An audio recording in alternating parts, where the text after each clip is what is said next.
سلام دوستای خوب، انشالله که هر جای دنیا هستین حال دلتون خوب و خوش باشه. گفتم حال دلتون برای اینکه تو مسیری که ما هستیم ما میخوایم پیدا کنیم که اصلا چطوری حالمون خوب باشه. حالا ممکنه یکی بیاد بگه خب وقتی که شرایط بیرون، دنیای بیرون ما انقدر آشوبه، حالا اجتماع، خانواده است، دنیا خیلی قاراش میشه همه چی و همه چی ریخته به هم و درگیره، مگه میشه آدم حالش خوب باشه؟ اگر جواب کوتاه بخوایم بله میشه. به خاطر اینکه درسته ما نمیتونیم خیلی چیزهایی که منفی هستن کنترل بکنیم، ولی میتونیم وقتی آگاه باشیم از ریشه دردهایی که به وجود میاد و اطرافمونه، کاملا میتونیم روی واکنش هایی که به اونها نشون میدیم کنترل داشته باشیم. و اصلا دقیقا این فرق هست، این فرق بسیار آشکاره بین کسی که آگاهه و کسی که آگاه نیست.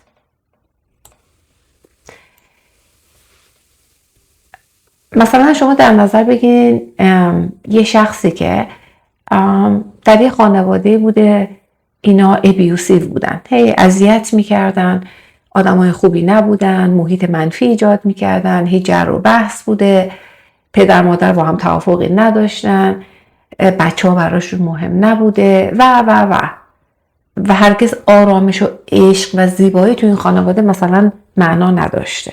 خب این یک محیطیه که یه بچه توش به دنیا میاد، خب کنترلی هم نداره چون این محیط خب داده شده. حالا بعضی اسمشو میذارن شانس، بعضی اسمشو میذارن تقدیر، بعضی میگن ما در عالم قبل از اینکه بیایم وارد این دنیا بشیم خودمون انتخاب کردیم برای رشد روحیمون. اینا اصلا مهم نیست، این دلایل مهم نیست و ما نمیخوایم اونها صحبتی بکنیم چون نمیدونیم و اصلا موضوع بحثمون نیست. وقتی که یک بچه در نظر بگی خود شما میای در همچین موقعیتی و همچین محیطی قرار میگیری، حالا خانوادگی ما مثال زدیم، میتونه محیط کارت باشه، محیط تحصیلیت باشه، جامعه‌ای که به دنیا میاد، زبانی که صحبت میکنی، نژادی که داری، ژنتیکی که داری، اینا رو که کنترل نداشتی. اینها همه عوامل بیرونی هستن که اطراف ما. آیا ما هیچ کنترلی روی اینا نداریم؟ چرا؟ یک کنترل داریم و اون کنترل واکنش ما به این هاست.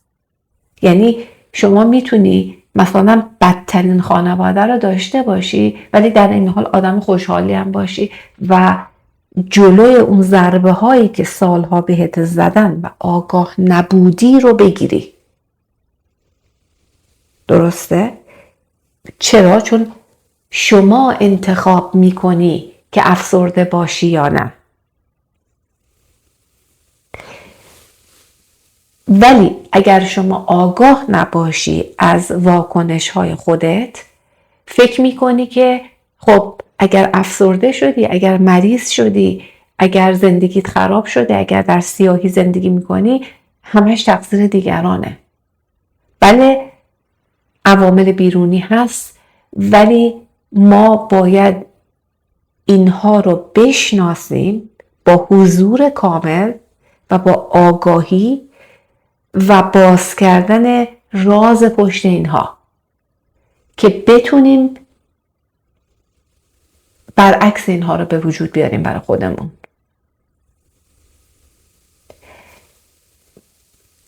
یکی از اون آگاهی هایی که واقعا لازمه، یعنی جزء اون پرینسیپل اصلی و هسته اصلی خودشناسیه، این که ما قوانین این عالم هستی رو بدونیم. چون اگر ندونیم تمام چیزهایی رو که فکر میکنیم یا اون نتایجی که میگیریم نمیتونیم اونها رو حالت نظم بدیم و ازشون استفاده کنیم. شما در نظر بگیر شما آگاهی تو از یه چیزی ببری بالا خب و هی اطلاعات جمع کنی در رابطه با اون پدیده، ولی نتونی اینا رو ارگنایز بکنی و ازشون نتیجه بگیری، خب به درد نمیخوره آگاهیت. ما باید بدونیم که در این عالم هستی هر چیزی به صورت دوئیت یا دو روی سکه ایجاد شده. یعنی مثلا جایی که شادی هست 100% غم هم هست. حالا یه مثال من ساده میارم. مثلا شما زمانی که صاحب بچه میشی خب یه پدیده فوق‌العاده زیباییه، یعنی اصلا کسی که خب نداره اینو نمیدونه، یک عشقی فوق‌العاده در وجودت به وجود میاد، در قلبت هستش، اصلا این تو کلمات جا داده نمیشه. ولی خب همزمان با این عشق به صورت یک فرایندی هم در شما به وجود میاد. این فرایند مثلا نگرانیه، این فرایند اتچمنت، وابستگیه. مثلا شما اگر بچه دیر کنه نگران میشی، اگر بچه راه اشتباهی بره از دید خود شما میشینه غم میخوری. ببینید اینا مهم نیست، درست و غلطیش اصلا مهم نیست. یعنی یه چیز که میاد به عنوان زیبایی، حالا ما اونو زیبایی میبینیم، ما اونو مثبت میبینیم، همزمان با هم، اصلا جدای اون نیست. دیگه یه سری چیزهایی هم میاد که ما اونها رو دوست نداریم یا برامون سنگینه. در نظر بگیر شما تمام چیزهای عالم همین هست. مثلا شما میخوای موفق بشی توی چیزی، خب حالا مثلا در زمینه رشته ورزشی، رشته درسی، هرچی، در یک کاری، خب همزمان که اون شیرینی موفقیت رو احساس میکنی، یعنی به سمت موفقیت داری تلاش میکنی، خب سختی هایی هم داره. مثلا یه سری چیزا رو باید از زندگی کات بکنی و بریدن اونها میتونه یه سری تلخی ها داشته باشه. درسته؟ وقتی که ما این پرینسیپل و حقیقت رو بدونیم، اتفاقی که میفته شرایط بیرونی، اون آشوب‌های بیرونی ما رو اذیت نمی‌کنه خیلی و حال ما رو خیلی خراب نمی‌کنه. یعنی ما میتونیم کنترل داشته باشیم رو حالمون. چرا؟ چون میدونیم دردهایی که بر ما حاصل شده، حالا مثلا این اگر اجتماعیه، خب ما بهش میگیم کالکتیو، به خاطر عدم آگاهی گروهی از مردم در اجتماع هست، دلیل داره و پشت، اگر ما این دلیل رو پیدا بکنیم، پشتش زیباییه. با اینکه گفتم شما در حال حاضر ممکن چشماتو باز کنی همش درد ببینی، رنج ببینی، بی‌عدالتی ببینی، فقر ببینی، مشکلات ببینی، ولی چون میدونی این قانون هست تلاش میکنی به جای اینکه بیا حالتو خراب بکنی، به جای اینکه بیا افسرده بشی، ناامید بشی، امیدتو از دست بدی به زندگی، یا کاسه چه کنم دستت باشه، یا همش منفی باشه، بگی چرا مثلا من اینجوری به دنیا آمدم، چرا سرنوشت ما این بود، میری دنبال سولوشن و سعی میکنی راه حل رو پیدا کنی. ببینید انسان وقتی از شرایط آگاه میشه، اتفاقی که میفته میره اینا رو کندکاف میکنه، پیدا میکنه و برای حل کردنشون صبر میکنه. این نکته خیلی مهمه، به خاطر اینکه وقتی شما دقیقاً مشکل رو میبینی، حالا چه در زندگی خودت چه جمعی در اجتماع، میبینی که خب برای آگاه شدن بعضی اوقات یه سری چیزها لازمه و باید صبر کرد. این دلیل این نیست که در این عالم هستی ما اومدیم فقط مثلا رنج بیهوده بکشیم. دلیل این نیست ما مثلا بدبختیم. ما در نظر بگیر اومدیم به این کره زمین، اسمشو بذاریم مدرسه زمین. خب روحمون اومده در این بدن که یاد بگیره. حالا یه سری سختی های بر ما عارض میشن، ما اینا رو خب دوست نداریم، ولی خب اون هنوزم ازش درس نگرفتیم، یعنی آگاهی لازم رو پیدا نکردیم اینو بتونیم به نحو احسن حل بکنیم. وقتی آگاه میشیم این مشکل هست و سعی میکنیم اون نور وجودمون رو بیاریم زیاد بکنیم تا این تاریکی رو بخوریم و بر تاریکی غلبه کنیم، گاهی زمان میبره. اینجاست که صبر خیلی میتونه به انسان کمک بکنه و حال آدم رو خوب بکنه. میدونین چیه؟ صبر به معنای تنبلی نیست، به معنای این نیست که ما هیچ کاری نمی کنیم. صبر به معنای اینه که به قول معروف قوره داره تبدیل میشه به حلوا، یعنی داره مرحله تبدیل شدن انجام میشه، ولی در یک سکونی که ما فعلا در ظاهر چیزی نمیبینیم و این باید باشه. نکته یه مقدار چالنجینگش اینه که باید باشه. یه مثالی که بتونه اینو یه مقدار واضح تر بکنه، ببینید چرخه زندگی پروانه است. زمانی که پروانه میره تو ککون، اون پیله خودش و میبنده، اونجا میمونه و کلا اون کرم ابریشم به طور کلی منهدم میشه، اصلا تبدیل میشه به یک سوپ. اون تو اگر دوربینی باشه و ما بتونیم از بیرون ببینیم هیچی نیست، داره کامل یک موجود جدیده که پروانه هست اسمش و قدرت پرواز داره و اصلا قابل مقایسه با اون کرم نیست، داره شکل میگیره. در این پروسه تبدیل شدن شما نمیتونی میانبر بزنی. در این پروسه تبدیل شدن نمیشه میانبر زد. اتفاقا یک داستانی هست که مثل یک شخصی سعی میکنه، میبینه پروانه داره خیلی از پیله میاد بیرون ولی خیلی داره تلاش میکنه و نمیتونه بیاد و حالت 1/3 پیله رو هم این پاره کرده. میاد کاری که میکنه بقیه‌شو پاره میکنه که مثلا به خیال خودش پروانه رو آزاد کنه. ولی متاسفانه این پروانه وقتی که از تو پیله میاد بیرون، بالهاش حالت کامل نداره و پیچیدگی ها و تناب های داره، گره هایی داره که نمیتونه پرواز کنه. و این خیلی مهمه که وقتی پروانه درون پیله هست این کشمکش و جنگ رو داشته باشه با پیله تا خودش بیاد بیرون. و شما میدونین که لحاظ بیولوژیکی اگر این نزاع نباشه یک ماده به نام هیمولیمف وارد پرهای پروانه نمیشه و اگرم نشه اون شکل کامل و اون قدرت رو نمیتونه اون بال بگیره برای پرواز.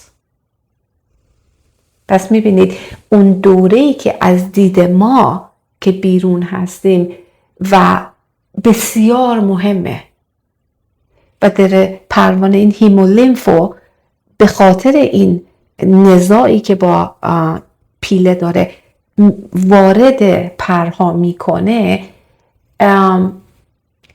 اینو ما اگر دخالتی بکنیم همه چی فرو میپاشه. و خب این برای پروانه مثالش خیلی شیرین و زیباست و ما خب مواظبیم، ولی خب در انسان میتونه پروسه سختی باشه. من خودم وقتی به مراحلی تو زندگیم نگاه میکنم که یا گذشته رو ریفلکت میکنم، میبینم مثلا مراحلی بوده که من هر چی تلاش کردم، خودم رو کشتم، یعنی به آب و آتیش دادم، هیچ جای کار مشکلی نداشته منطقی، ولی فلان چیزی که من میخواستم مثلا نشده، اون زمان من ناامید میشدم تو پروسه که بودم. ولی الان که میام بیرون میبینم واو، اگر برگردم به اون زمان و به قول معروف منو بذارن جای خدا و بگن بیا این شخص رو هدایت کن، دقیقا همین کارو میکنم و چقدر سپاسگزارم و شاکر هستم که این اتفاقی که نباید میافتاد نیفتاد، یا چیزی که بعد میشد. حالا به علت دیده محدود خود من در اون زمان و عدم آگاهی در اون استیج، من نتونستم این خیر رو ببینم. پس این رو یادمون باشه، این پرینسیپل رو، که حضور کامل در شرایط کنونی و دونستن کندوکاو کردن و پیدا کردن دلیل اتفاقات بدی که برای ما افتاده و در حال افتادن هست رو پیدا کنیم. چون به محض اینکه ما دلیلش رو پیدا کنیم، تقریبا میشه گفت مشکل رو حل کردیم، میدونیم چطور به برعکسش دست پیدا بکنیم. این یه نکته. نکته دومی که در این مسیر خودشناسی و آگاهی و حال خوب داشتن خیلی مهمه، اینه که ببینید هرگز خودمون رو به عنوان فرد، به عنوان جامعه، به عنوان کامیونیتی با دیگران مقایسه نکنیم. چرا؟ اجازه بدین من این رو روی تخته توضیح بدم، روی بردم رو بیارم. چرا مقایسه یک کار بسیار احمقانه است؟ انسان وقتی که اجتماع، انسان، کامیونیتی، وقتی که یک گروهی در مسیر آگاهی پا میذارن، هرگز نباید خودشون رو با دیگران مقایسه کنن. چون این مقایسه اصلا منطقی و ریاضی مثل مقایسه به قول معروف چی میگن؟ سیب با پرتقاله، اصلا از یه جنس نیستن و ما مقایسه کنیم فقط خودمون رو افسرده کردیم و در یک دنیای تاریک و منفی پا گذاشتیم و هی دست و پا میزنیم، به هیچ جا نمیرسیم. دلیلش اینه که ما وقتی که در مسیر خودشناسی و آگاهی قدم میذاریم، این مسیر یک مسیر خطی نیست، به قول معروف لینیر نیست. یعنی اینجوری نیست که مثلا شما بگی که خب من الان اینجام، خب من اینجام مثلا اینقدر تلاش x به اندازه x amount، اندازه حالا اینقدر ساعت من تلاش میکنم، مثلا اینقدر پیشرفت میکنم، میام اینجا، حالا اومدم اینجا، خب بعد مثلا یه ذره دیگه تلاش میکنم، دوباره آگاه میشم، کتاب میخونم، تمرین میکنم، بعد میام مثلا اینجا. بعد مثلا اگر همزمان یکی هم با شما شروع کرده، اونم مثلا توی مسیر قدم گذاشته، حالا مثلا دوستتونه، خواهرتونه، فامیلتونه، هر کی هست، خب حالا اون مثلا به جای اینکه انقدر بیاد، یهو مثلا رفته اینجا، بعد من میگم ای هوار، بدبخت شدم. اون ببین چقدر پیش رفته، از اینجا رفته اینجا، چقدر ترقی کرده، من چقدر پیش رفتم کمه. واقعا این دید، اگر در مسیر شناخت هستین و گاهگدار این سوال ها براتون پیش میاد، اینا رو سریع راید اوی از ذهنتون همه رو پاک کنین، چون بسیار اصلا اینا ارزش بررسی هم ندارن. یعنی همین الان بگم این اشتباهه، کامل این دیلیت. چرا؟ چون شما داری وارد یک دنیای بی نهایت میشی.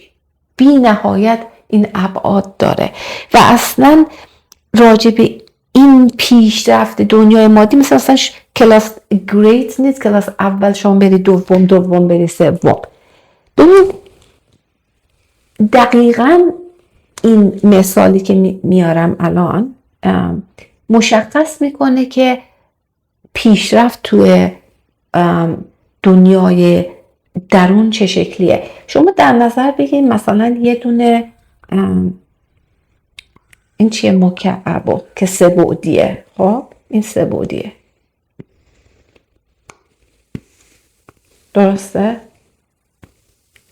مثلا مثل یه باکس. ببینید کسی که در دنیای مادی و 3 بعدی فیزیکی زندگی میکنه پیشرفت و خطی یا لینیر میبینه. یعنی مثلا الان در نظر بگیرید من دارم فقط فوکسم الان رو این فقط کف این مربع هست، کف این مکعب، یعنی یه دونه مثلا مربع. ببینید مثلا شخصی که تو دنیای خطی زندگی میکنه، دنیایی که بعدش کمتره نسبت به کسی که مثلا اینجاست، کسی که فقط تو این 2 بعدی است نسبت به کسی که تو 3 بعدیه. ببینین دنیاشون چطور فرق میکنه.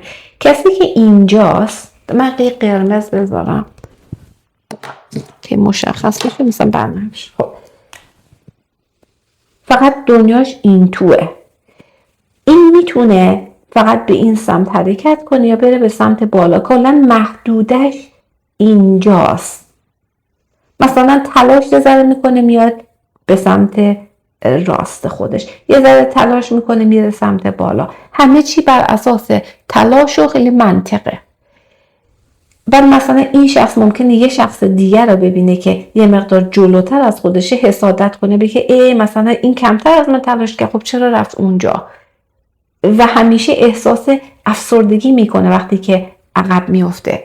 ولی وقتی که شما در دنیای درون و آگاهی حرکت میکنی، داری حقایق درون خودت رو کند و کاو میکنی، یهو یک به آگاهی میرسی، یهو از این گوشه، مثلا اگر اینجا بودی، خب این گوشه بودی مثل آدم، مثل یکی طرفی که این رنگ بنفشه، یهو جامپ میکنی میری اینجا. ببینید شما با این جامپی که کردی الان اکسس داره به چقدر ابعاد بیشتر، چقدر، حالا ما به اینا میگیم پلین، صفحه های بیشتر. همه اینا رو یک باره، حالا مثلا ممکنه برای این شخص قدم به قدم طول کشیده تا بره جلو، ولی مثلا شما به جای مثلا 10 قدم گاهی 7 قدم عقب موندی، ولی داشتی اون نور درونت رو پیدا میکردی. ولی مثلا اینجاست وقتی پیدا کنی جامپ میکنی میری اینجا، و وقتی اینجا رفتی ببین دیدت وسیع میشه، همه اینها رو در کنترل داری. شما وقتی که رفتی تو ضمیر ناخودآگاه دیدی مشکلاتت چیه، دیدی افسردگی ها چیه، دیدی رنجت چیه، حالا به عنوان شخص، حالا ما میگیم individual، و به عنوان collective، به عنوان جامعه رفتیم درون، به جای اینکه بشینیم غم و غصه بخوریم، دلایل رو پیدا کردیم، یک باره اون نور آگاهی ما رو بیدار میکنه، به اندازه شاید میلیون ها سال یهو بیفتیم جلو. در این مسیر اصلا زمان و مکان فیزیکی خیلی نگرانتون نکنه، به خاطر اینکه میتونه این یک عاملی باشه که برای ما افسردگی بیاره، ناامیدی بیاره در این راه. من خیلی ها رو میبینم که گاهی با من صحبت میکنن، میگن که ما مثلا 10 ساله داریم مدیتیشن میکنیم، 10 ساله داریم رو خودمون کار میکنیم، هیچ تغییری نمیبینیم تو خودمون، یا خیلی کم، یا خیلی مواقع اصلا احساس میکنیم داریم عقب گردی میکنیم. ببینید نگران خیلی چیزهای ظاهری نباشین. درسته که انسان باید نتیجه کارش رو ببینه، ولی این نتیجه باید بیشتر درونی باشه. گاهی زمان میبره، گفتم این اون پروانه تا یه سری اون الگوها و ساختارهای قبلی بریزه، تمام متلاشی بشه و یک چیز جدید ازش به دنیا بیاد. حالا ما چیکار کنیم؟ به هر حال به عنوان انسان در این مسیر ما دچار افسردگی میشیم، دچار ناراحتی، آشوب درونی میشیم. بهترین ابزاری که ما میتونیم استفاده کنیم اینه که ببینید دائم خودمون رو تغذیه بکنیم. هر چیزی در این عالم هستی اگر بخواد تداوم داشته باشه باید تغذیه بشه. ما این مسئله رو مثلا در گل میبینیم، در گیاهان میبینیم، در حیوانات میبینیم، در خودمون به عنوان یک جسم بیولوژیکی میبینیم، ولی اینو در مسائل روحی و درونی و معنوی نمیبینیم. خب این خیلی مهمه. اتفاقا خیلی زیبا اینو تیک نات هان میگه و من اینو نوشتم که باهاتون اینجا شیر بکنم روی این بورد کوچیک. ببینید مثلا حالا من یه مثال میارم، مسئله لاو یا عشق. چرا اکثر این ریلیشنشیپ هایی که خیلی هم بر اساس حالا عشقن یا افراد فکر میکنن که مثلا سالها پیش به هم عشق داشتن ولی پس از مدتی اون از بین میره و کامل برعکسش میشه، چرا این به اتفاق به وجود میاد؟ به خاطر اینکه به ما از بچگی در مدرسه و سیستم های آموزشی، سیستم های مذهبی، سیستم های فرهنگی به ما یاد ندادن چیزی رو به نام نورشمنت یا تغذیه روحی. درسته؟ ببینید ما از زمانی که مثلا بچه هستیم مدرسه میریم، تقریبا میشه گفت در همه دنیا سیستم اینه، مثلا اون هرم غذایی رو به ما نشون میدن، به ما میگن مثلا اینقدر هیدرات کربن بخور، اینقدر پروتئین مثلا تو نیاز داری، اینقدر اینو نیاز داری، شکری که نیاز داری اینطور باید باشه و ما چقدر برامون مهمه میزان اینها و تغذیه دائم. ولی راجع به مثلا عشق کسی نمیاد به ما آموزش بده، با اینکه از تغذیه غذایمون مهمتره که چطوری وقتی که شما عشق در درونته و اون شعله ور شده اونو چطور زنده نگه داری. اینو تیک نات ها خیلی زیبا میگه اگر شما میخواین تغذیه بکنید چیزهای روحی درونتون رو، اول باید اونا رو بشناسین. شما الان اگر از اکثر آدما بپرسین عشق یعنی چی، باور کنید نمیدونن. فکر میکنن مثلا خب عشق یعنی دو نفر عاشق هم میشن، یا مثلا عشق یعنی عشق مادر به بچه، یعنی چند تا اون واژه های ذهنی یا تجربه های خودشون رو میچسبونن به عشق، میگن خب این عشقه. میبینید بعد وقت کلی مشکل به وجود میاد در همه چیز، حالا عشق مادر به بچه، عشق زن به شوهر، عشق فرد به جامعه، عشق مسئولین به مردم. ببین هر چیزی که راجع به عشق میشه کثافت کاری، چون ما نمیدونیم و به ما آموزش ندادن و ما نمیخوایم هم بدونیم، چون دنیامون میرزه به هم. اگر ما بدونیم مثلا عشق 4 ستون اصلی داره، مثلا احترام یکی از ستونش هست، اعتماد، خودت رو جای دیگری گذاشتن که به انگلیسی میشه امپاتی، و انصاف داشتن و عدالت.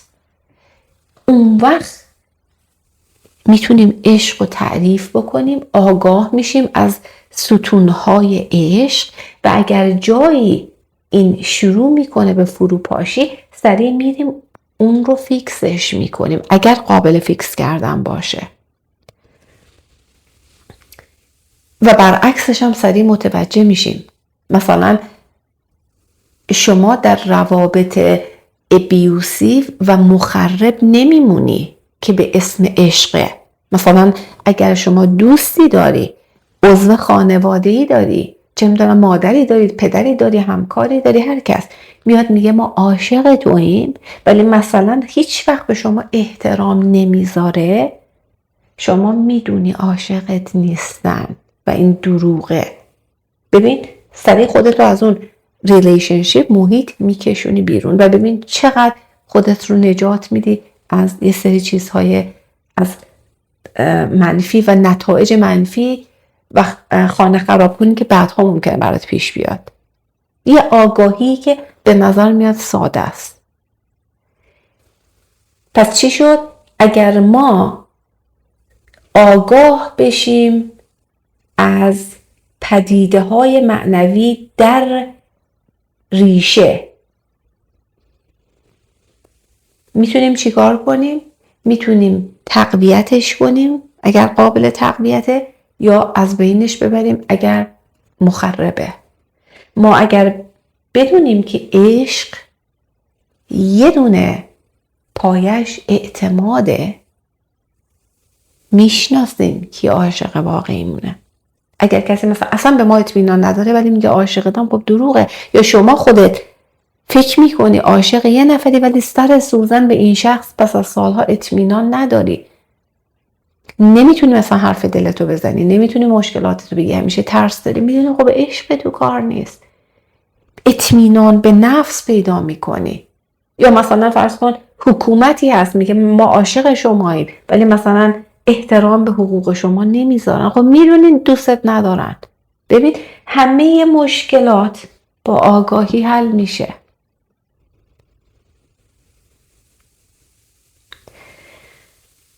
ما وقتی آگاه میشیم میدونیم چی رو تغذیه بکنیم، چی رو تغذیه نکنیم.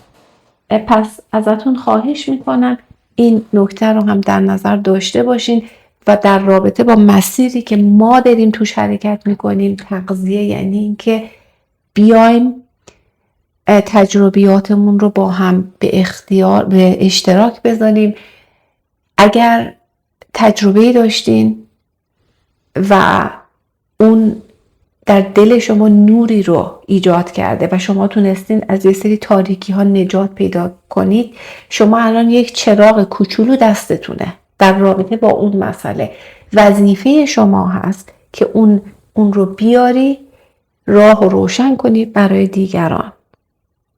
من بارها گفتم و باز هم میخوام بگم در این مسیری که ما داریم با هم حرکت میکنیم هیچ که استاد نیست. هر کی میگه استادم دروغ میگه. ما هیچ کس رو نداریم.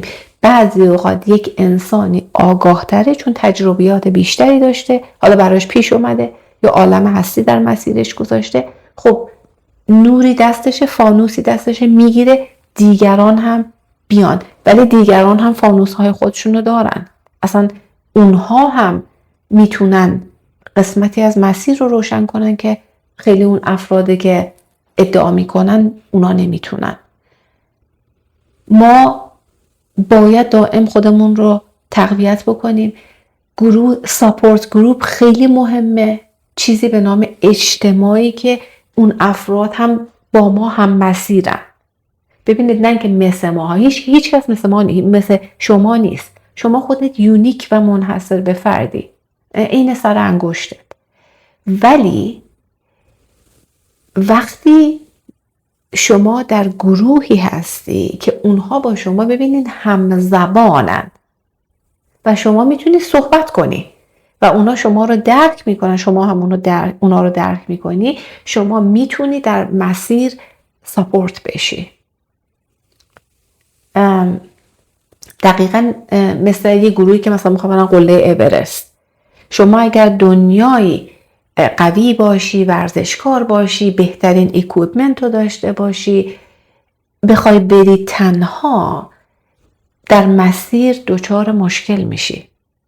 ولی اگه با یه گروهی بری مثلا 100 نفر، تمام اونا مثل شما، حالا اگرم به قوی بودن شما نیستن ولی اراده کردن برن، آرزو دارن برسن به قله، میخوان خودشون رو آگاه بکنن تو این مسیر، میخوان یاد بگیرن، تجربه بیاموزن. ببین شما حالا با اونا بری چقدر فان میشه، چقدر لذت بخش میشه، چقدر بیشتر یاد میگیری. هم اونا از تجربیات شما، هم شما از تجربیات اونها. پس ازتون خواهش میکنم این کامیونیتی که ما داریم درست میکنیم این رو سعی کنید گسترش بدین. اگر فکر میکنید که افرادی هستن ممکنه که این مطالب بهشون کمک بکنه، حتما باشون شیر بکنید و لطفاً تجربیات و آگاهی های خودتون رو هم با ما به اشتراک بذارین. خیلی ممنون که تا اینجای ویدیو با من بودین. همتون رو به خدای خوب و مهربون میسپارم تا ویدیو بعدی.